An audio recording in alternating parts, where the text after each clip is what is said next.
하나님께서 오늘 우리에게 주시는 말씀은 창세기 5장 21절로부터 24절까지의 말씀입니다.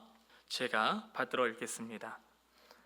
에녹은 65세에 무드셀라를 낳았고 무드셀라를 낳은 후 300년을 하나님과 동행하며 자녀들을 낳았으며 그는 365세를 살았더라. 에녹이 하나님과 동행하더니 하나님이 그를 데려가심으로 세상에 있지 아니하였더라. 아멘. 여러분, 오늘 함께 나눌 말씀의 제목은 주님과 동행하는 삶입니다. 여러분, 동행이란 말이 무슨 의미인가요? 누군가와 함께 길을 같이 간다는 거죠.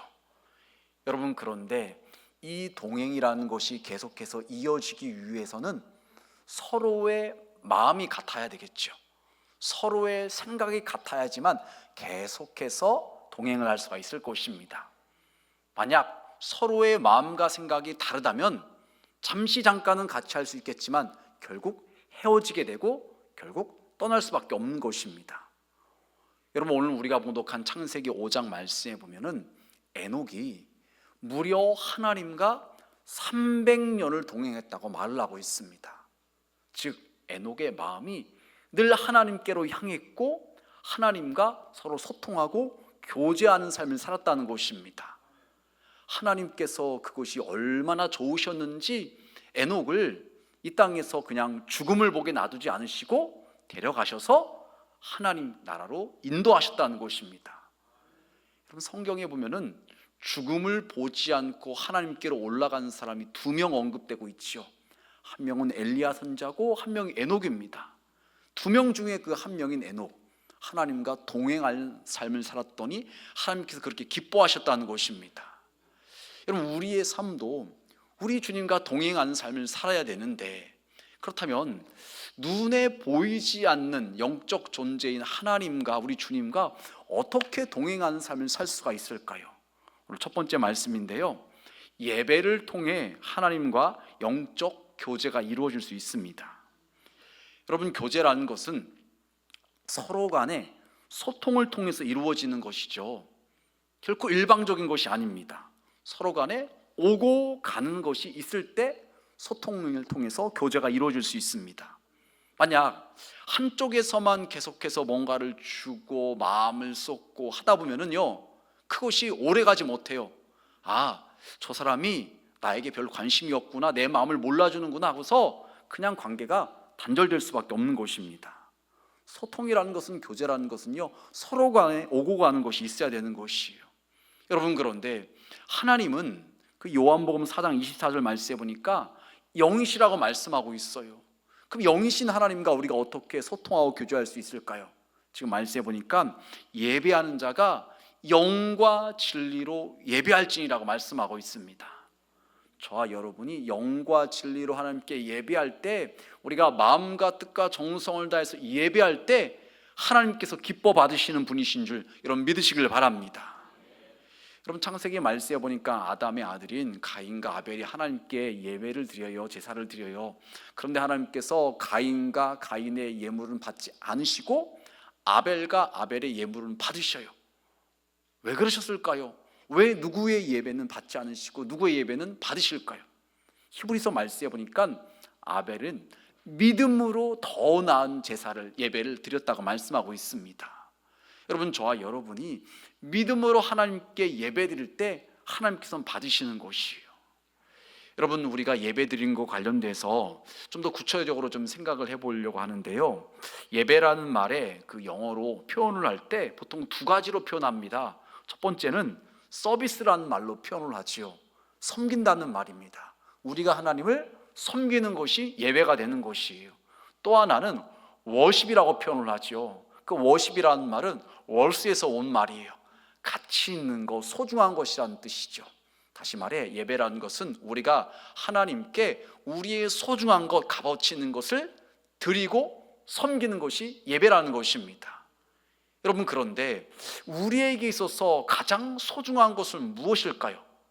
다른 것이 아니라 바로 우리 자신, 우리의 마음이라고 우리는 생각할 수 있습니다. 관련돼서 여러분, 이런 좀 예를 말씀드릴 수가 있어요. 예화를. 어떤 선교사님이 인디언들이 살고 있는 마을에 들어가서 전도를 했습니다. 시간이 지나서 그 마을에 예수 믿는 사람들이 생겨나기 시작했어요. 그런데 어느 날 예배를 드리는데 그 마을의 주장이 선교사님의 설교를 듣고 있다가 갑자기 나오더니 선교사님의 발 앞에 자신이 그동안 아꼈던 도끼를 드리면서 제가 아끼던 도끼를 예수님께 드립니다라고 그렇게 말을 했어요. 그리고 또 설교를 듣습니다. 잠시 후에 또 주장이 갑자기 일어나더니 자신이 두르고 있었던 외투를 벗어서 제가 소중하게 여기던 외투도 예수님께 드립니다 그러는 거예요. 이제 그러고서 또 시간이 지나갔는데 또 이제는 밖으로 나가더니 그 주장이 밖에 있는 자신의 조랑말을 갖고 오더니 이것도 예수님께 드립니다라고 바치는 거예요. 그런데 그걸로 끝나는 것이 아니라 나중에는 예배가 끝나갈 때쯤에 이 주장이 앞으로 나오더니 무릎을 꿇고 눈물을 흘리면서 떨린 입술로 저 자신을 예수님께 드립니다 라고 했다는 것이에요. 여러분, 이 세상에서 가장 소중한 것은 어떤 물건도 아닙니다. 금은 보화도 아닙니다. 가장 우리에게 있어서 소중한 것은 나 자신인 거죠. 저와 여러분이 하나님께 예배를 드릴 때 우리의 마음을 전심을 다해서 하나님께 예배할 때 그것을 하나님께서 가장 기뻐 받으시는 줄 여러분 믿으시길 바랍니다. 여러분, 우리가 이처럼 하나님께 예배를 올려드릴 때 아까 제가 교제, 소통이라고 말씀드렸는데 하나님께서 우리 가운데 내려주시는 것이 있어요. 하나님께서 우리 가운데 어떤 것을 내려주실까요? 하나님께서 우리에게 어떤 것을 주실까요? 우리 마태복음 18장과 시편 22편 이렇게 말을 해요. 두세 사람이 내 이름으로 모인 곳에는 나도 그들 중에 있느니라. 이스라엘의 찬송 중에 계시는 주여 주는 거룩하시니이다. 우리가 함께 예수님의 이름으로 모여서 하나님께 예배할 때 하나님께서 우리 가운데 임재하신다는 것입니다. 그리고 우리가 찬송할 때 하나님께 영광 올려드릴 때 하나님께서 기뻐 받으시고 우리 가운데 임재하셔서 우리를 만나주시고 우리에게 말씀하신다는 것입니다. 더 나아가서 사도행전 10장에 보면 이런 말씀이 나와요. 베드로가 이 말을 할 때에 성령이 말씀 듣는 모든 사람에게 내려오시니 베드로와 함께 온 할례 받은 신자들이 이방인들에게도 성령 부어 주심으로 말미암아 놀라니. 말씀을 듣는 사람들 가운데 예배 드리는 이들 가운데 성령께서 임하셨다는 것입니다. 여러분, 이것이 바로 우리가 예배 시간을 통해서 경험하게 되는 하나님과의 소통이고 영적 교제라는 것이죠. 우리는 하나님을 찬양하고 하나님을 높여드리고 하나님께 기도하고 하나님께 예물도 드립니다. 그러면 이것이 일방적으로 이것으로 끝나는 것이 아니라 다시 위에 계신 하나님께서 우리 가운데 임재하십니다. 좌정하셔서 우리를 만나주시고 우리에게 말씀하시고 더 나아가서 성령님까지도 보내주신다는 것입니다.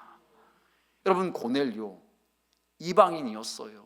그럼에도 불구하고 그가 사모하는 마음으로 가족들과 또 친구들까지도 다 불러들여가지고서 하나님을 예배했더니 그 시간 가운데 하나님의 은혜가 임하게 되었다는 것입니다.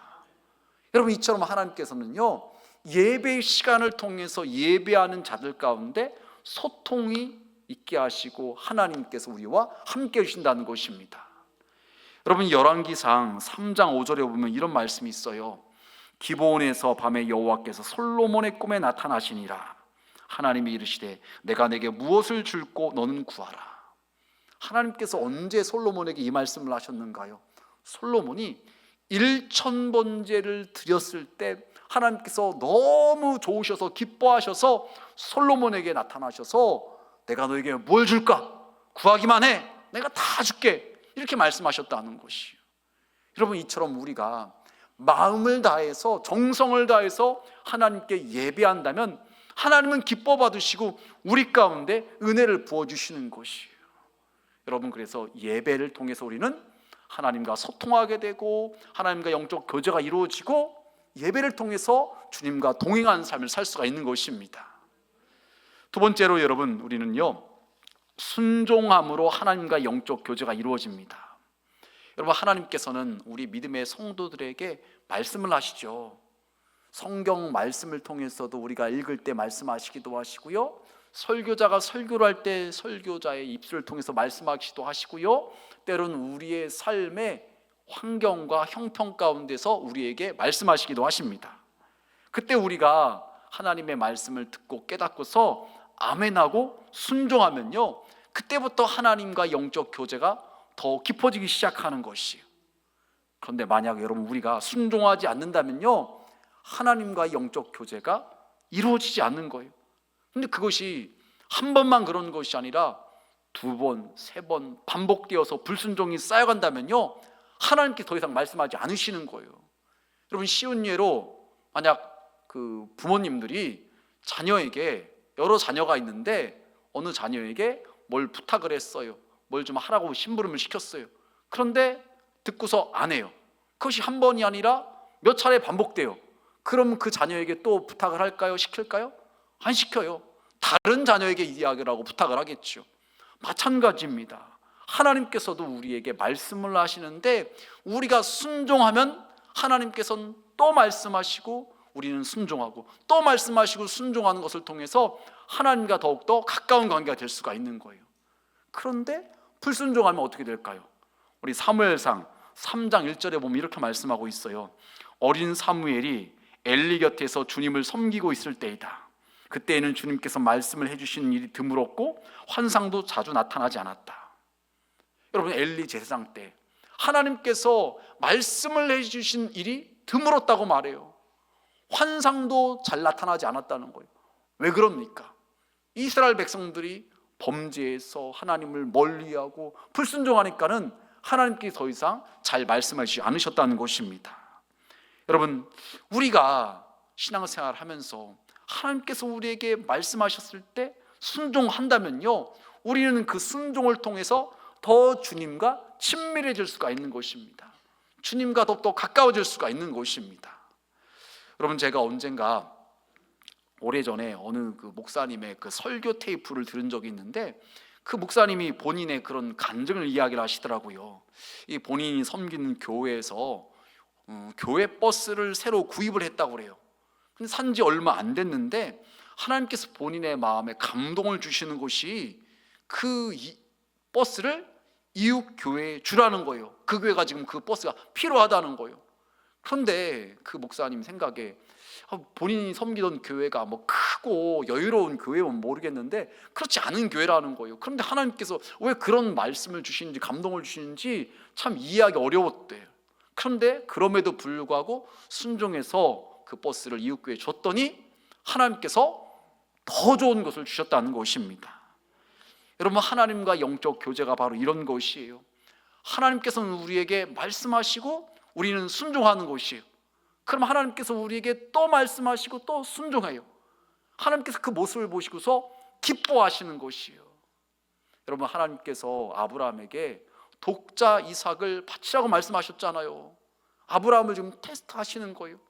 아브라함이 정말로 나를 신뢰하는가, 나를 사랑하는가. 그래서 아브라함이 독자 이삭도 아끼지 않고 하나님께 드리려고 했을 때 하나님께서 아브라함아, 아브라함아 만류하시면서 멈추라고 하시면서 이제야 네가 나를 경외하는 줄 안다고 말씀하시면서 아브라함을 칭찬하시죠. 그리고 여호와 이레 하나님을 보여주십니다. 여러분, 이런 시간들을 통해서, 이런 사건들을 통해서 우리는 하나님과 더욱더 가까워지고 더욱더 긴밀한 영적 교제가 있을 수 있는 것입니다. 여러분, 그런데 만약 우리가 끝까지 고집부리고 하나님 말씀에 불순종하면 어떻게 될까요? 우리 로마서 1장 28절 이렇게 말을 해요. 우리 다 같이 한 목소리로 봉독하시겠습니다. 또한 그들이 마음에 하나님 두기를 싫어하며 하나님께서 그들을 그 상실한 마음대로 내버려 두사 합당하지 못한 일을 하게 하셨으니. 아멘. 하나님께서 계속해서 여러 차례 말씀하시는데도 말씀을 듣지 않고 하나님 무시하고 그 마음에 하나님 두기를 싫어하니까요, 지금 말씀해 보니까 하나님께서 그들을 그 상실한 마음대로 내버려 두셨다고 말씀하고 있어요. 여러분, 이것은 저주와 같은 거예요. 우리의 인생이 축복된 인생이 되기 위해서는요, 정말로 하나님의 사랑을 받는 존재라면요, 우리가 잘못된 길로 갈 때 하나님께서 깨닫게 하시고 어느 때는 혼내시기도 하시고 그러면 안 되라고 막 책망도 하시고 이게 진짜 사랑을 받는 존재잖아요. 부모와 자녀의 관계에서 자녀가 잘못된 길로 가면은 그러면 안 된다고 엄마 아빠가 혼내고 책망하잖아요. 왜요? 사랑하니까 돌아오라고, 그러면 안 된다고, 잘 되기를 바라는 마음에 그렇게 하잖아요. 그런데 만약 하나님께서 우리가 잘못된 길로 가는데도 혼내지 않으시고 그냥 내버려 두신다면요, 그 인생은 가장 불행한 인생이라고 말할 수가 있는 거예요. 여러분, 그런데 어떤 사람이 그런 일을 당하느냐? 하나님께서는 사랑과 자비 하나님이심에도 불구하고 우리를 위해서 독생자 예수님까지도 아끼지 않고 내어주시는 분임에도 불구하고 우리가 여러 차례 계속해서 하나님의 말씀에 불순종하면 하나님께서 결국 그냥 내버려 두신다는 것입니다. 그럼 그런 인생은 어떻게 될까요? 죄 짓고 살다가 결국 마지막 날에 심판받아 지옥 갈 수밖에 없는 것입니다. 하나님과의 관계가 완전히 단절되고 끊어진 것이죠. 여러분, 대표적인 예가 사울 왕이라고 말할 수가 있어요. 사무엘상 16장 14절에 보면 이렇게 말을 합니다.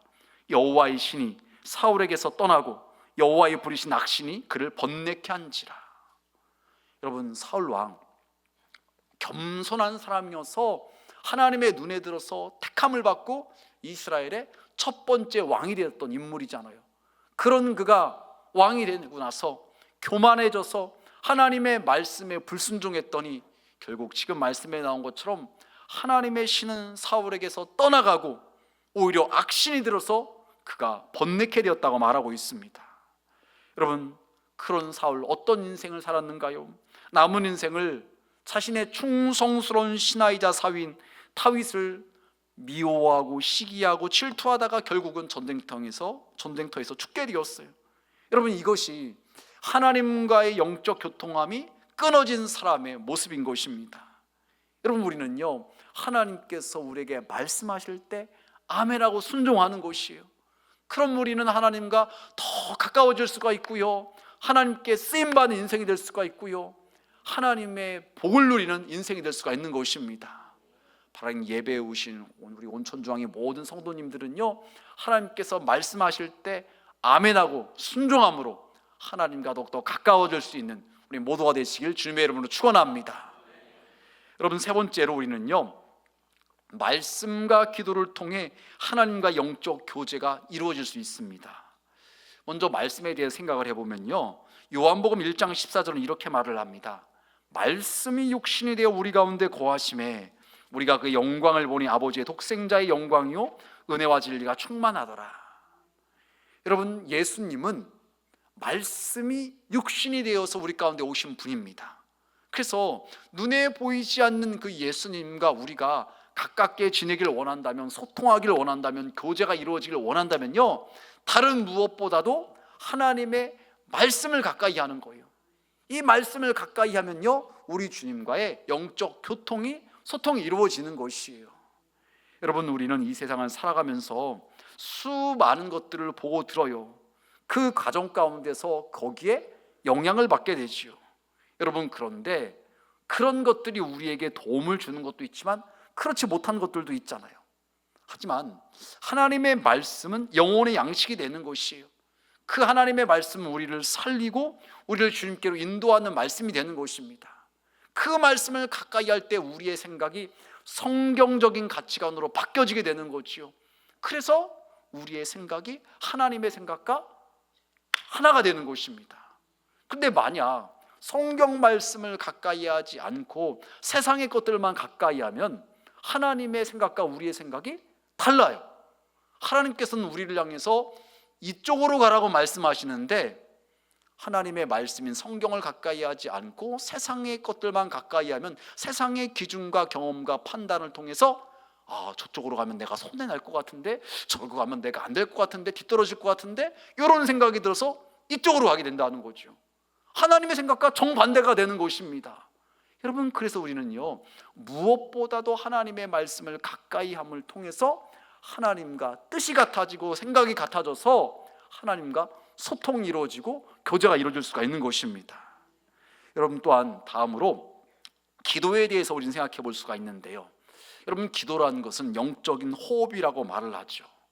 여러분, 어떤 사람도 어떤 동물도 숨을 쉬지 않으면 살 수가 없습니다. 마찬가지로 성도들에게 있어서 기도는 영적 호흡인 것이에요. 기도하지 않으면 답답한 것입니다. 원래 안 하는 분들은 잘 모르겠죠, 이게 무슨 말인지. 그러나 기도하던 분들이 기도를 안 하거나 못하면요, 답답함을 느낄 수밖에 없어요. 여러분, 제가 전도사 때 섬겼던 교회에서 어느 남자 권사님이 저에게 그런 이야기를 하세요. 전사님, 제가 요즘 너무 바빠서 기도를 못했더니 너무 답답해요, 너무 힘들어요. 그런 이야기를 하세요. 그리고 오래전 이야기거든요.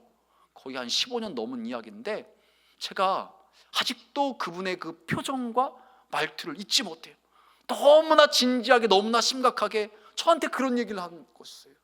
그만큼 기도하던 분이 기도를 못하니까는 답답함을 느끼고 있다는 것입니다. 영적인 갈급함을 느끼고 있다는 것입니다. 여러분, 우리는 기도를 통해서 우리의 영혼이 소생할 수가 있고, 기도를 통해서 하나님과 더욱더 가까워질 수가 있습니다. 왜 그럴까요? 사람은 영적인 존재이기 때문에 그래요. 여러분, 창세기 2장 7절 이렇게 말을 해요. 우리 다 같이 한 목소리로 봉독하시겠습니다.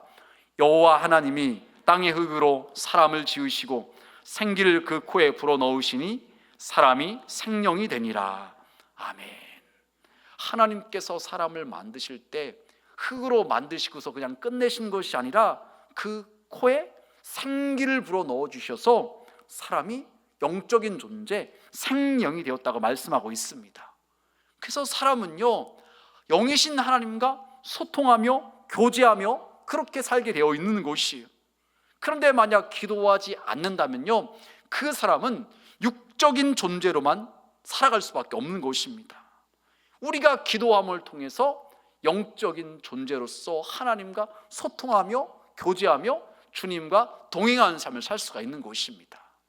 여러분, 더 나아가서 우리가 기도를 하면 어떤 일이 우리의 삶 가운데 이루어질까요?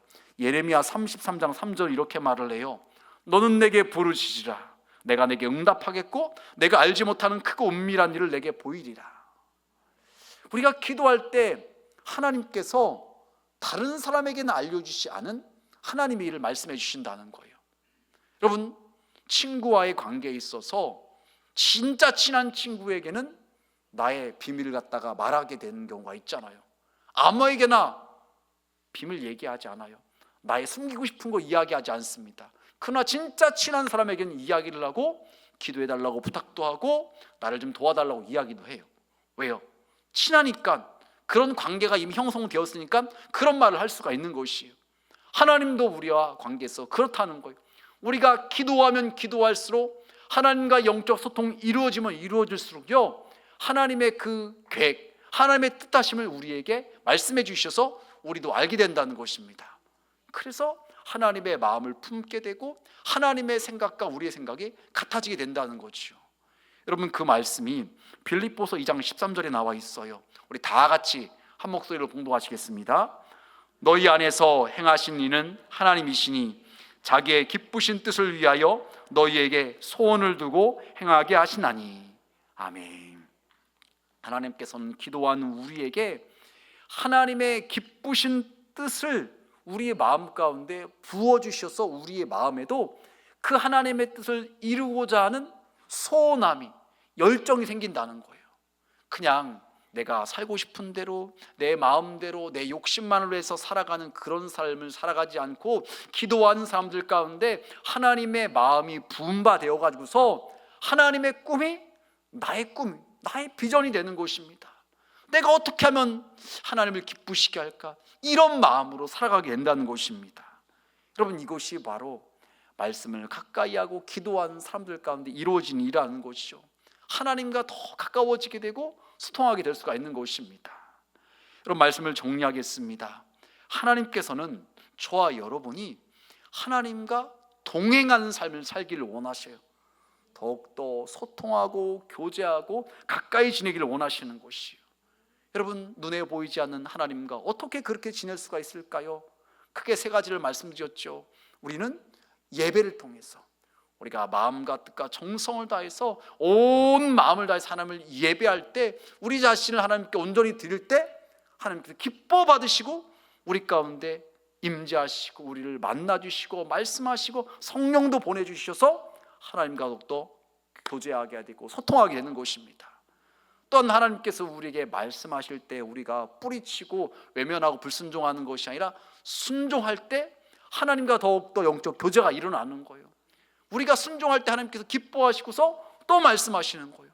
그리고 우리가 또 아멘하고 순종하면 하나님께서 기뻐하시고, 그것이 여러 차례 반복되면 반복될수록요 하나님과의 더 친밀함이 이루어질 수가 있는 것입니다. 또한 여러분, 우리는요 말씀과 기도를 통해서 하나님과의 소통함과 교제함이 더 깊어질 수가 있어요. 말씀의 육신이 되어서 오신 분이 예수님이시기 때문에 우리가 하나님의 말씀을 가까이 할 때 우리의 생각과 사상과 가치관이 성경적 가치관적인 사람으로 바뀌어져서 우리가 무엇을 말하고 행동한다 할지라도 그것이 하나님 보시기에 합당하고 하나님과 뜻이 같아지게 되는 것입니다. 하나님과 가까워지게 되는 거지요. 더 나아가서 기도를 할 때 더 깊은 영적 교제가 이루어지며 하나님의 뜻을 알게 되고 하나님의 소원함이 우리 가운데 임하게 되어서 하나님을 영화롭게 할 수 있는 우리의 삶이 될 수가 있는 것입니다. 여러분, 오늘 창세기 5장 말씀에 나온 에녹 65세에 무드셀라를 낳았고, 그러고 나서 300년간 하나님과 동행하다가 하나님께서 그를 데려가셨다고 말씀하고 있습니다. 여러분, 에녹 특별한 사람이 아니었던 것 같아요. 특별한 일을 했던 사람이 아니었던 것 같아요. 오늘날로 말했다면 목회자가 아니었던 것 같아요. 그냥 일반 성도로서 가정일하고 집안일하고 이 직장일하고 그랬던 것 같아요. 그런데 그가 300년을 하나님과 동행했다고 말하고 있어요. 그 비결이 무엇이었을까요? 그는 하나님을 예배하는 사람이었던 것이에요. 그는 하나님께서 말씀하실 때 순종하는 사람이었던 것이에요. 그는 늘 말씀을 가까이 하고 기도하는 사람이었던 것입니다. 그것이 그로 하여금 하나님과 동행하는 삶을 살게 만들었던 것입니다.